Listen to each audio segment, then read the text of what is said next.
Let me just say that it's a pleasure to be here today, and I'm very proud to join with you this morning and announce the introduction of Assembly Bill 287. Assembly Bill 287 will prohibit the construction of a freeway tunnel for the state route 710 gap between the I-10 and the 210 freeways. All right. Constructing a tunnel could cost up to $1 billion a mile. Compare that to the extension of the Gold Line, and under Measure M, extending the Gold Line from Azusa to Claremont, or actually the San Bernardino County line, where it's projected that the cost would be less than $1 billion for 20 miles. We join today the city of South Pasadena, our neighbors, in supporting Assemblyman Holden's visionary, evolutionary, and really revolutionary transportation planning vision for this transportation corridor, the I-710. We believe the intent of Assemblymember Holden's legislation is consistent with our city's efforts over the past half century, which have also evolved into preventing construction of an obsolete, outdated, and fiscally irresponsible transportation solution. Millennials like to move differently, and despite my gray hair, I too am a millennial, believe it or not.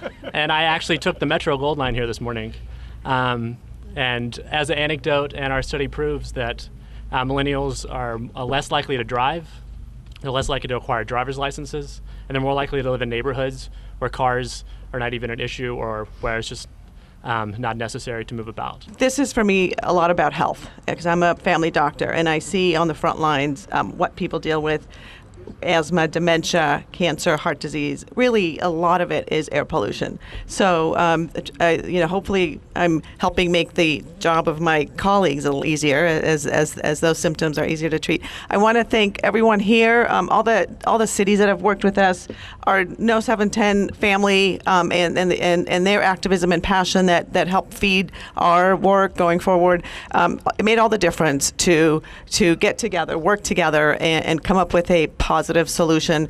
And we don't always have to see eye to eye to stand shoulder to shoulder for what's the most important. I think that the important thing about what Chris is doing is that he's recognizing that it's not enough just to say no to something. What you have to do is say, well, what do we do?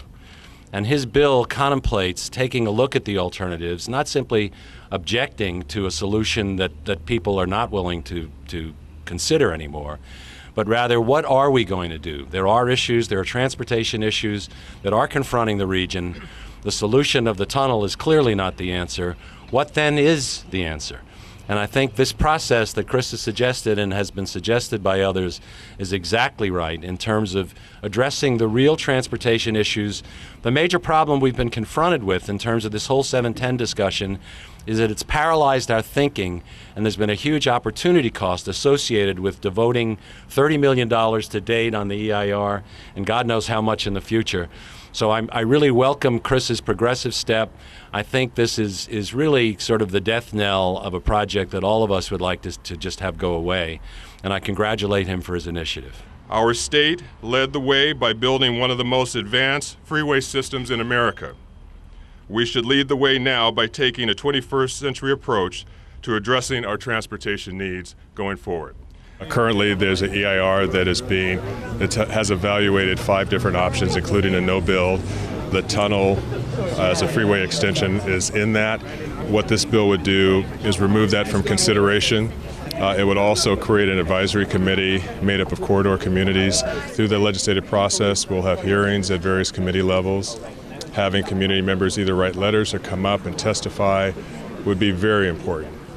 This is a very activated and activist community, and to have that voice that has been in front of city councils and been in front of MTA boards and even been in front of Caltrans at community meetings, if we can transition that to Sacramento and show the depth and passion behind their position, I think that would go a long way.